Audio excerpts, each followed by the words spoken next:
Halo Sobat Petualang, apa kabarnya hari ini? Semoga selalu sehat dan semuanya aman. Bareng saya Ihau di channel J2. Kali ini kita akan masuk ke alur film aksi perang modern yang brutal, penuh tembakan, ledakan, dan ketegangan tanpa jeda. 6 mantan prajurit yang kini bekerja sebagai kontraktor CIA menjadi benteng terakhir yang melindungi duta besar Amerika Serikat ketika kelompok milisi bersenjata menyerbu kompleks diplomatik pada malam 11 September. Dengan persenjataan minim dan bantuan yang tidak kunjung tiba, mereka dipaksa bertahan menghadapi serangan yang bertubi-tubi. Bagaimana brutalnya? Daripada penasaran, langsung saja kita masuk ke alur ceritanya. Tapi sebelum itu, intro dulu.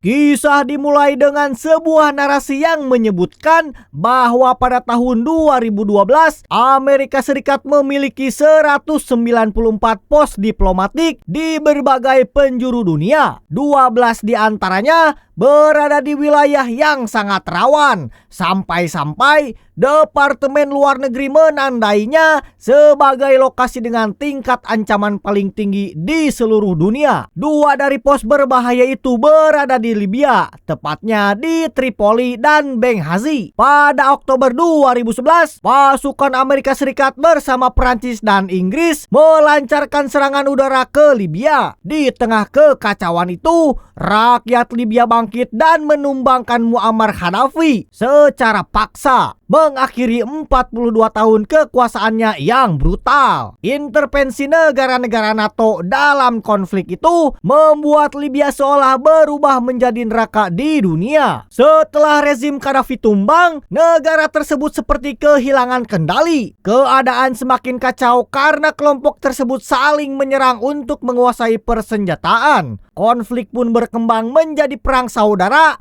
yang tidak terhindarkan. Kota Benghazi kemudian dicap sebagai salah satu tempat paling berbahaya di dunia. Akibat situasi itu, hampir semua kedutaan asing memilih angkat kaki, menyisakan hanya pos diplomatik Amerika Serikat dan markas rahasia CIA yang masih bertahan. Dengan bertebarannya senjata-senjata peninggalan rezim Gaddafi yang kini jatuh ke tangan berbagai faksi milisi di Libya, CIA pun bergerak mengawasi agar persenjataan mematikan itu tidak bocor ke pasar gelap internasional. Untuk menjaga keamanan operasi mereka di Benghazi, CIA merekrut 6 mantan prajurit elit Amerika Serikat, veteran dari unit-unit khusus seperti Navy SEAL dan Army Ranger yang kini bekerja sebagai kontraktor keamanan. Kelompok tersebut beroperasi dengan kode GRS, singkatan dari Global Response Staff.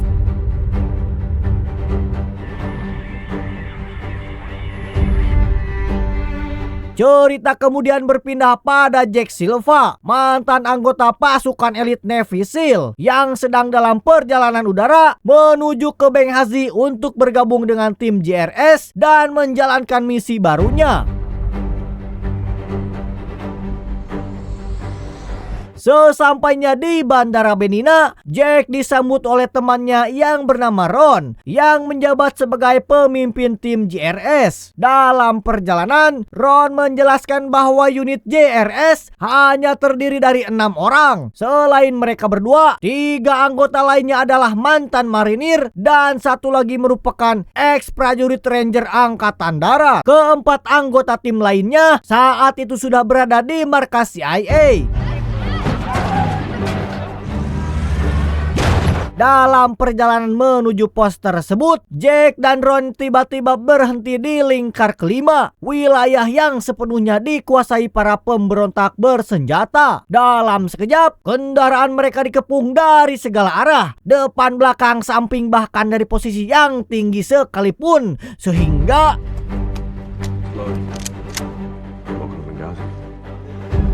Terjebak tanpa jalan keluar, Ron segera menghubungi markas untuk meminta dukungan udara. Namun permintaan itu langsung ditolak oleh Bob. Ini dia bebungusnya. Karena minimnya sistem keamanan di kantor CIA, para pemberontak semakin mendekat keberadaan mereka, bermaksud melakukan pemeriksaan sambil menebar ancaman. Namun Ron tetap bersikeras menolak untuk memeriksa mobil tersebut, sehingga inilah yang terjadi.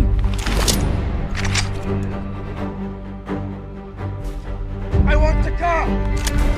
Tidak tinggal diam, Ron balik mengintimidasi sang pemimpin pemberontak, kita sebut saja dia Samsul, dengan memperingatkan bahwa militer Amerika sedang memantau mereka lewat drone. Ia menegaskan bila mereka nekat menyakiti dirinya atau Jack, pasukan AS tidak akan ragu menggempur lokasi itu dan menghabisi seluruh kelompok pemberontak di Libya. Bahkan keluarga si Samsul tidak akan luput dari akibatnya. Setelah berhasil mengelabui si Samsul dan anak buahnya, Ron dan Jack akhirnya bisa meninggalkan area itu dengan selamat.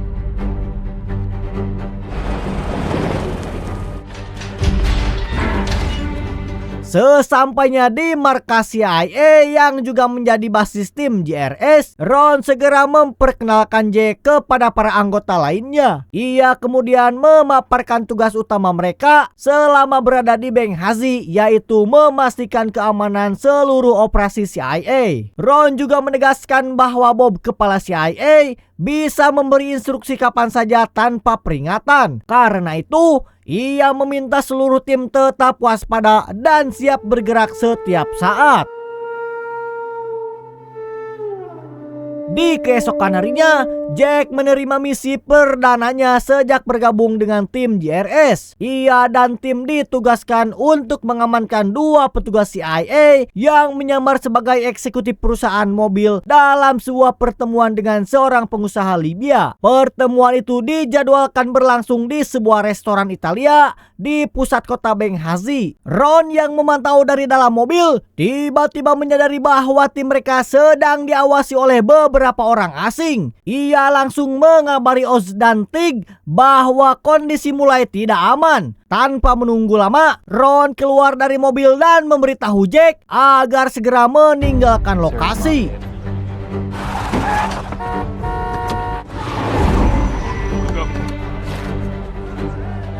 Saat mereka mencoba keluar dari area itu, mobil yang dikendarai oleh Ron malah dikejar oleh sebuah van hijau yang diduga kuat berisi orang asing yang mengintainya. Sementara itu, Tig dan OZ yang berada di mobil limo langsung mengikuti dari belakang untuk memberikan dukungan. Aksi kejar-kejaran pun tidak bisa dihindarkan lagi. Akan tetapi, 5 minggu berselang, tim JRS menerima telepon dari rekan mereka Glenn yang saat itu berada di Tripoli. Glenn mengabarkan bahwa mereka akan mendapatkan misi khusus, yaitu mengawal sekaligus melindungi duta besar Amerika yang bernama Chris Stephen. Diketahui bahwa sang duta besar akan terbang dari Tripoli ke kantor pos diplomatik yang berada di Benghazi pada hari Senin tanggal 10 September 2012 dalam rangka memperkuat hubungan diplomatik dan menangani kekacauan yang sedang berlangsung. Sehari sebelumnya, tepat pada Minggu 9 September 2012, tim JRS melakukan peninjauan ke kantor pos diplomatik Amerika Serikat yang berada di Benghazi. Mereka datang untuk memeriksa serta memastikan kondisi keamanan yang ada di lokasi tersebut. Setibanya di sana, tim langsung disambut oleh beberapa agen keamanan pos diplomatik yang dipimpin oleh Scott. Scott kemudian mengajak mereka berkeliling, mulai dari area dalam gedung hingga ke halaman luar, sambil menjelaskan sistem keamanan yang mereka gunakan. Setelah mendengarkan penjelasan tersebut, Jack menyampaikan bahwa pertahanan, persenjataan, dan jumlah personel di tempat itu sangatlah minim, bahkan jauh dari standar yang seharusnya dimiliki oleh sebuah kantor kedutaan. Namun Scott menegaskan bahwa fasilitas tersebut hanyalah pos diplomatik sementara, bukan kedutaan resmi, sehingga kemampuan keamanan mereka memang sangat terbatas. Namun meskipun begitu, pos diplomatik Amerika tersebut tetap mendapatkan tambahan pengamanan dari pasukan lokal yang disewa, yaitu milisi Brigade 17 Februari, sering disebut dengan nama 17 Februari. Tim JRS pun mengingatkan kepada para agen keamanan diplomatik bahwa sistem pertahanan yang mereka miliki masih jauh dari kata aman dan sewaktu-waktu bisa saja menjadi target serangan kelompok pemberontak. Setelah memberikan peringatan tersebut dan menyelesaikan pemeriksaan, menjelang sore hari tim JRS akhirnya kembali ke markas mereka. Keesokan harinya, tepat pada hari Senin 10 September 2012, Duta Besar Amerika Serikat Chris Stevens tiba di Benghazi dan langsung menyambangi markas CIA. Setelah melakukan pertemuan singkat, tim JRS segera mengawal sang Duta Besar menuju ke kantor wali kota untuk menghadiri pertemuan tertutup. Usai pertemuan itu, Chris Stevens lalu memberikan pidato singkat yang berisi komitmen Amerika Serikat untuk membantu Libya menuju masa depan yang merdeka, demokratis, dan juga makmur. Selesai melakukan pertemuan dengan wali kota, tim JRS pun mengantar Duta Besar Chris Stevens menuju ke tempatnya beristirahat di kantor pos diplomatik Amerika Serikat.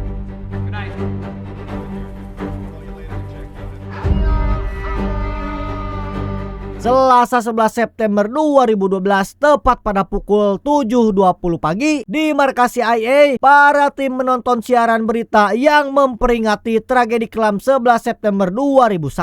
Saat itu juga, di sekitar kantor pos diplomatik, terlihat beberapa orang mencurigakan yang mondar-mandir sambil mengawasi dan memotret area kompleks tempat sang duta besar menginap. Tidak hanya itu, markas CIA pun tampaknya ikut menjadi sasaran pengamatan. Kelompok pemberontak terlihat memperhatikan gerak-gerik di sekitar gedung. Perlahan namun pasti, tanda-tanda bahwa sesuatu yang buruk akan terjadi mulai terasa. Dua lokasi penting itu kini seperti berada dalam bidikan yang sama.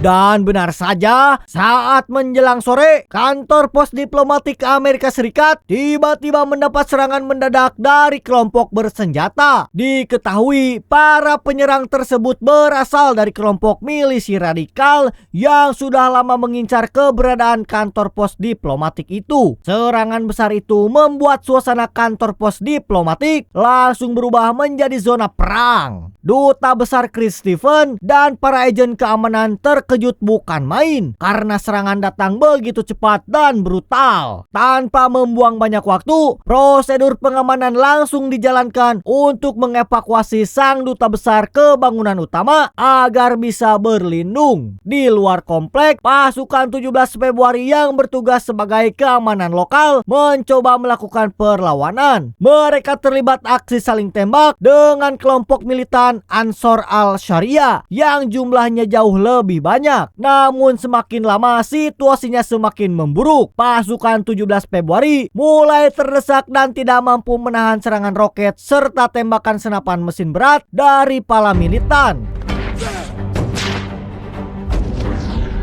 Tidak membutuhkan waktu lama, kelompok Ansor al-Sharia berhasil menerobos masuk ke dalam kompleks setelah melumpuhkan seluruh pasukan 17 Februari. Kondisi pun berubah menjadi kacau balau. Teroris bersenjata berat mulai memenuhi halaman dan menghancurkan apa saja yang menghalanginya. Melihat situasi semakin genting, Agent Scott segera membawa Duta Besar Chris Stevens bersama staf IT-nya ke dalam safe room, ruang pengamanan khusus yang dirancang untuk bertahan dari serangan eksternal. Pintu baja langsung dikunci dan sistem ventilasi darurat diaktifkan. Sementara itu, Scott dengan tergesa-gesa menghubungi markas CIA, melaporkan bahwa kompleks diplomatik sudah jatuh sepenuhnya ke tangan kelompok militan dan meminta bantuan segera dari tim JRS sebelum semuanya terlambat. Sona Jilani yang saat itu sedang melakukan pertemuan mendadak di didatangi oleh anggota tim reaksi cepat. Mereka meminta kepada Sona untuk segera pergi dan kembali ke markas karena situasi di lapangan berubah menjadi sangat berbahaya. Jarak kantor pos diplomatik yang tidak terlalu jauh dari markas CIA membuat seluruh personil CIA dapat melihat dengan jelas kobaran api dan kepungan asap hitam yang mulai membumbung ke langit. Kantor pos diplomatik pun telah sepenuhnya jatuh ke tangan kelompok militan bersenjata. Para penyerang merangsek masuk tanpa hambatan, menghancurkan apa yang mereka lalui. Bahkan bendera Amerika yang berkibar di halaman menjadi sasaran kemarahan. Mereka merobek dan membakarnya dengan brutal. Dan inilah yang terjadi. In several positions, but we are the only help they have. Salah seorang anggota dari tim Scott segera menghubungi kedutaan besar Amerika Serikat di Tripoli, melaporkan bahwa pos diplomatik Benghazi tengah digempur oleh kelompok militan berbahaya. Dari Tripoli, informasi itu langsung diteruskan ke pusat komando Afrikom di Jerman untuk mendapatkan penanganan darurat. Mendengar situasinya yang memburuk, Glenn akhirnya mendapatkan izin dari atasannya untuk terbang menuju Benghazi dan memberikan bantuan. Di markas Afrikom, para komandan langsung bergerak cepat. Mereka memerintahkan agar seluruh agen khusus bersiap dikerahkan serta menyiagakan jet tempur F-16 di pangkalan udara AS yang berada di Italia. Tidak membutuhkan waktu yang lama, kabar mengenai serangan brutal itu akhirnya menembus hingga ke Pentagon dan Gedung Putih, menjadikan Benghazi sebagai pusat perhatian kritis pemerintah AS. Kembali ke markas CIA, tim reaksi cepat yang sebelumnya sudah bersiap untuk berangkat tiba-tiba ditahan oleh Bob. Bob menolak memberikan izin bagi mereka untuk membantu Scott dan tim keamanan diplomatik yang sedang diserang. Ia beralasan bahwa CIA tidak memiliki wewenang untuk mengirim pasukan ke sana dan tindakan semacam itu bisa menimbulkan masalah besar secara diplomatik maupun operasional. Alasan itu justru membuat Ron menjadi naik pitam. Tidak terima melihat rekan mereka terjebak dalam kondisi genting dan tanpa dukungan. Tetapi Where are you guys?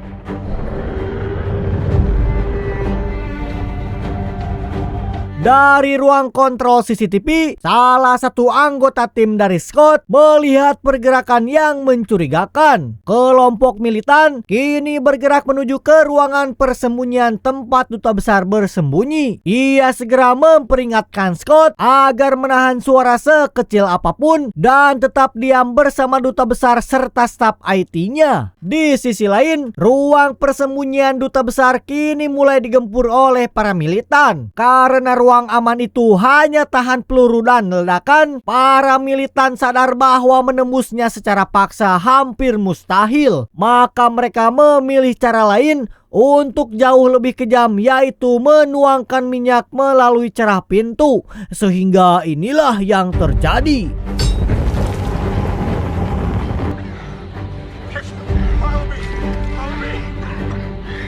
Tidak sanggup lagi hanya diam duduk mendengar rekannya diserang, ia segera mengajak seluruh timnya bersiap, lalu menuju keluar gerbang untuk memberikan bantuan dan tidak memperdulikan perintah dari bosnya. Iring-iringan tim reaksi cepat tiba-tiba dihentikan oleh sekelompok pria bersenjata yang identitasnya tidak jelas. Tidak ingin menimbulkan salah paham, tim JRS meminta Amal, penerjemah lokal yang ikut bersama mereka, untuk turun dan berbicara dengan kelompok tersebut. Tapi belum sempat berkomunikasi, tiba-tiba serangan terjadi secara membabi buta. Rupanya ada dua kelompok militan yang sejak awal sudah saling serang, dan tim JRS justru terjebak di tengah kekacauan itu.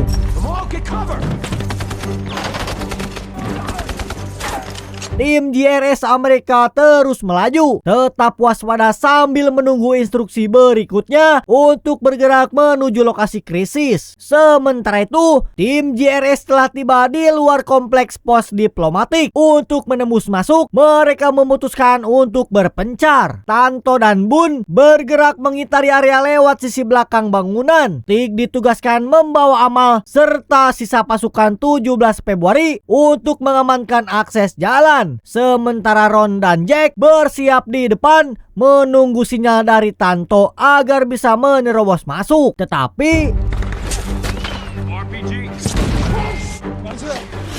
setelah berhasil menerobos masuk, Ron menemukan Scott yang selamat dari ruangan yang telah dilalap api. Scott menjelaskan bahwa ia terpisah dari duta besar dan staf IT saat mencoba menyelamatkan diri dari kobaran api. Mendengar hal itu, Jack dan Ron segera menyusuri seluruh gedung, memeriksa setiap sudut untuk mencari keberadaan duta besar Amerika. Dan inilah yang terjadi.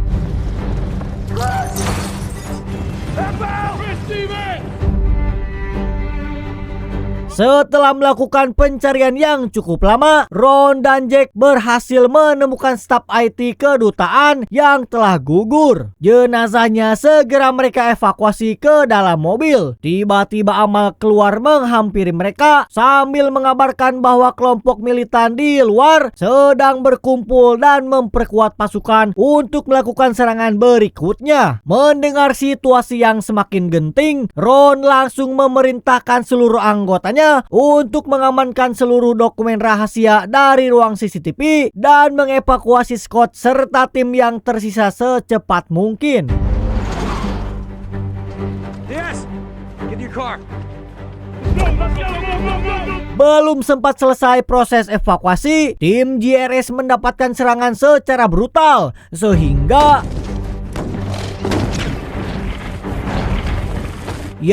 tanpa peringatan, mereka kembali dihujani serangan brutal dari kelompok militan yang sama sekali tak mengenal balas kasih. Di tengah baku tembak sengit itu, Jack meminta Scott untuk membawa para agen yang masih selamat untuk masuk ke mobil dan segera melarikan diri menuju markas CIA. Sementara itu, tim JRS akan menahan gelombang serangan dan menyusul setelah berhasil memukul mundur para penyerang. Tetapi Tonto, boom, consolidate. Let's get the fuck out of here. dalam perjalanan menuju ke markas CIA, mobil yang ditumpangi oleh Scott justru dicegat oleh kelompok militan lain. Tak punya pilihan, Scott langsung menghantam pedal gas dan memacu mobilnya untuk keluar dari jebakan itu. Meski harus menabrak apapun yang menghalanginya, mereka tetap memaksa kendaraan melaju secepat mungkin demi lolos dari serangan yang terus mengejar. Sehingga pengejaran pun semakin brutal. Para militan bahkan menembakkan RPG ke arah mereka. Ledakan dan tembakan membuat ban mobil sampai tersulut api. Sementara salah satu anggota di dalam kendaraan ikut terbakar pada bagian pakaiannya. Meski kondisi semakin kacau, mereka tetap berusaha bertahan dan melaju.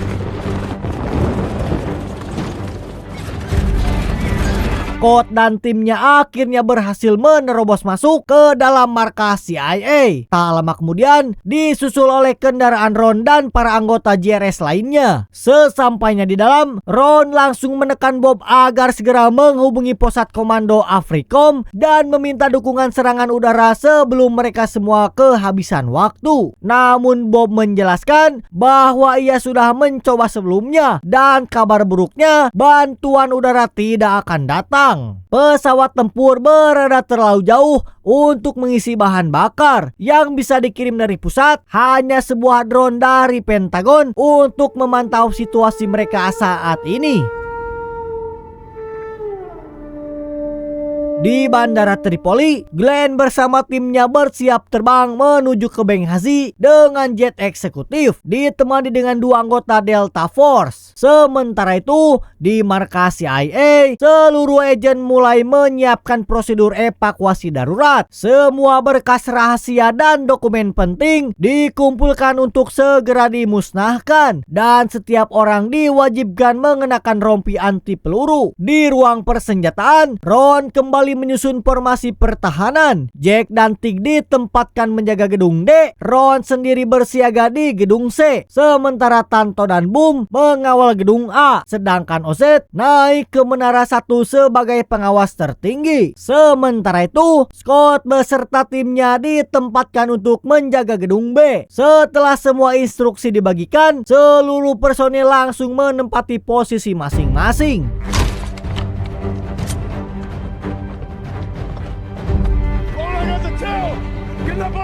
Belum lama mereka bersiap, para militan kembali melancarkan serangan membabi buta ke kompleks markas CIA. Tim JRS pun memberikan perlawanan, memicu kontak senjata yang semakin pecah. Rentetan tembakan dan ledakan mengguncang area tersebut, membuat bangunan porak-poranda dan memakan banyak korban.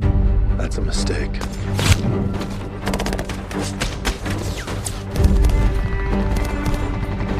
Dalam kekacauan itu, Tig sempat terkena tembakan. Namun rompi anti pelurunya berhasil menahan hantaman dan menyelamatkan nyawanya. Untungnya, serangan tersebut tidak berlangsung lama karena kelompok militan akhirnya berhasil dipukul mundur.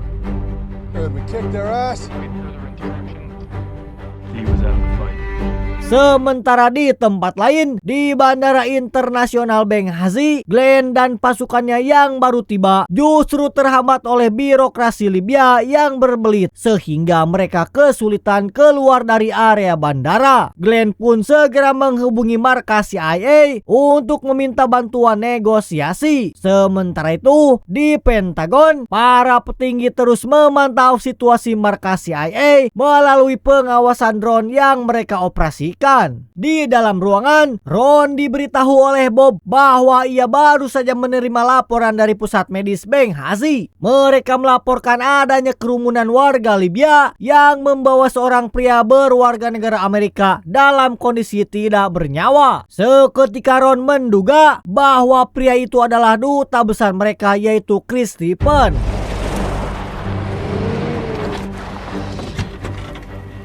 Belum sempat mereka memproses kabar tersebut, anggota tim JRS di atas gedung dikejutkan oleh kedatangan kelompok militan lainnya. Dari pergerakan mereka, terlihat jelas bahwa serangan gelombang kedua akan segera dilancarkan ke markas CIA. Karena itu terlihat jelas dari jumlah anggota Ansor al-Sharia yang semakin banyak dan mulai tersebar di berbagai posisi untuk mengepung markas CIA. Namun tim JRS tidak tinggal diam. Mereka justru bersiap memberikan kejutan spesial untuk para teroris tersebut, semacam sambutan hangat versi militer, lengkap dengan peluru, taktik, dan adrenalin. Sehingga para agen JRS berhasil melumpuhkan banyak musuh. Beberapa ada yang roboh di tempat, sementara lainnya terhempas oleh ledakan yang membuat malam itu kembali berubah menjadi lautan api. Sekali lagi, serangan gelombang kedua berhasil mereka menangkan meski tenaga mulai terkuras. Sementara itu, di dalam ruang komunikasi, agen CIA yang bernama Sona berusaha mati-matian menghubungi pangkalan udara Amerika Serikat, berharap ada keajaiban berupa dukungan serangan udara. Namun jawaban yang ia terima kembali menghancurkan harapannya. Pihak militer di pangkalan itu tetap tidak bisa mengabulkan permintaan apapun, baik pesawat maupun serangan udara, karena segala aset tempur yang diperlukan berada terlalu jauh dari jangkauan operasional.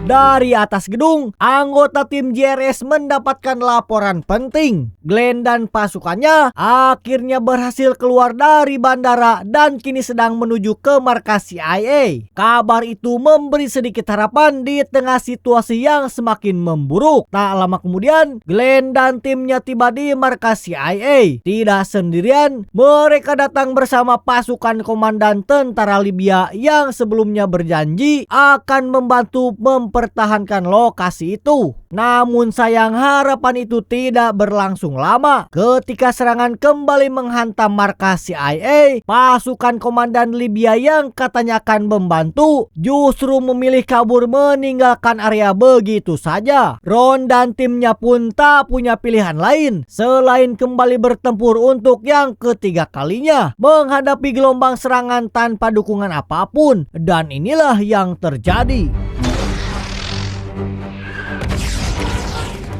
Aksi penyerangan semakin malam semakin brutal. Ledakan demi ledakan terus dilancarkan oleh kelompok militan, membuat seluruh area markas CIA dipenuhi dengan kobaran api, asap tebal, dan suara tembakan yang tidak berhenti. Banyak musuh yang tumbang, namun tekanan serangan terus meningkat dan korban pun berjatuhan dari kedua belah pihak.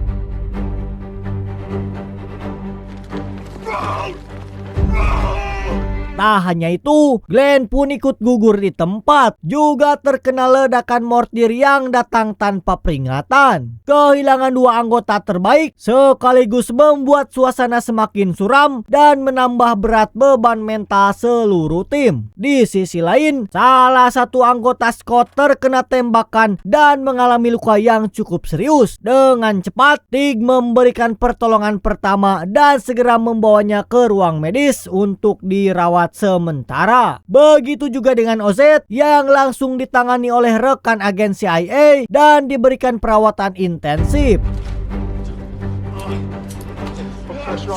Tewasnya Ron dan Glenn membuat seluruh anggota tim larut dalam duka. Mereka baru saja kehilangan dua rekan yang bukan hanya sahabat, tapi juga keluarga di medan tempur. Belum sempat kesedihan itu reda, Tanto dan Bun dari atas gedung memberikan kabar yang membuat jantung seluruh tim merasa jatuh. Terdapat 40 hingga 50 kendaraan bersenjata lengkap dengan jumlah personil yang sangat banyak sedang bergerak cepat menuju markas mereka.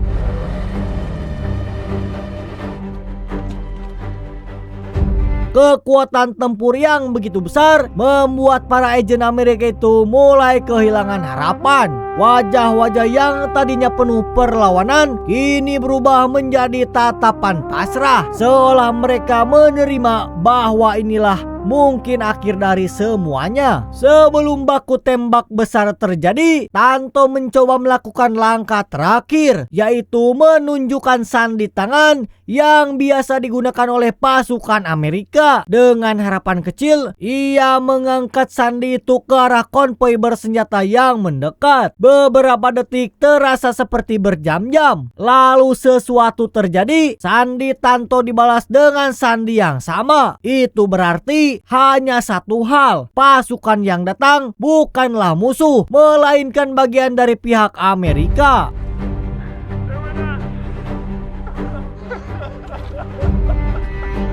Singkat cerita, seluruh personil akhirnya dievakuasi dari markas CIA menuju ke Bandara Internasional Libya.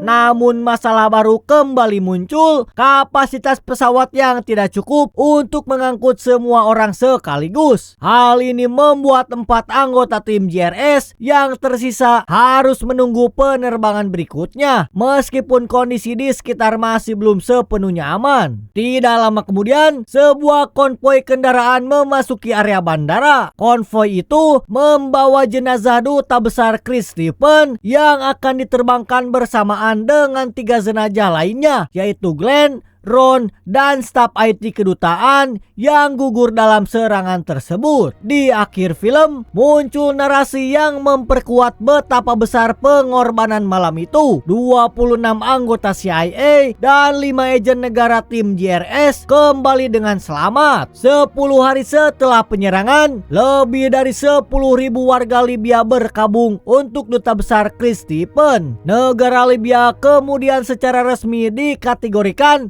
sebagai negara yang gagal, tidak mampu menjadi benteng terhadap ancaman ISIS. Kepala markas CIA Benghazi menerima medali kehormatan intelijen dari CIA sesaat sebelum masa pensiunnya. Untuk para pahlawan yang bertahan hidup, yaitu seluruh anggota tim JRS, menerima penghargaan kontraktor intelijen dalam sebuah upacara tertutup. 3 anggota JRS mengundurkan diri dari CIA, memilih kembali ke kehidupan pribadi mereka. Salah satunya kini tinggal bersama istri dan anak kembarnya di Colorado. Boone juga mengundurkan diri dan kini hidup dengan tenang bersama keluarganya. Tanto pun mengambil keputusan yang sama, mengundurkan diri dari CIA. Ia memilih kembali ke kehidupan yang lebih tenang di Nebraska, hidup bersama keluarganya. Kini ia bekerja sebagai agen asuransi, jauh dari hiruk-pikuk pertempuran yang selama ini menjadi bagian hidupnya. OZ yang sebelumnya mengalami luka serius dalam serangan terakhir juga memutuskan untuk meninggalkan CIA. Namun karena pengorbanan dan keberaniannya, Menteri Pertahanan Amerika Serikat secara resmi mendaftarkannya kembali ke militer agar ia berhak menerima perawatan medis terbaik. Setelah menjalani lebih dari 12 kali operasi, OZ akhirnya bisa kembali menggerakkan tangan kirinya meskipun belum sempurna. Saat ini ia tinggal di Colorado bersama keluarganya, menjalani hidup yang perlahan kembali normal. Yang terakhir adalah Jack Silpa yang juga memilih mengundurkan diri dari CIA setelah tragedi Benghazi. Kini ia hidup dengan aman bersama istri dan anak-anaknya, meninggalkan dunia operasi rahasia yang selama ini membayangi hari-harinya. Scene selanjutnya menampilkan foto-foto asli para pahlawan yang gugur pada malam itu, yakni Duta Besar Amerika Serikat Chris Stephen, Sean Smith, staf IT kedutaan, serta 2 anggota JRS yang tewas di garis depan, yakni Ron dan Glenn. Foto-foto mereka ditampilkan dengan hening dan penuh penghormatan, seolah mengajak penonton merasakan duka yang masih tersisa. Keempatnya kemudian diperlihatkan dimakamkan secara militer dengan bendera Amerika Serikat yang menyelimuti peti masing-masing. Setelah itu, kamera menampilkan sebuah monumen peringatan dibangun untuk mengenang para anggota CIA yang telah berkorban demi negaranya. Nama mereka terukir sebagai simbol keberanian dan pengabdian yang tidak akan pernah terlupakan.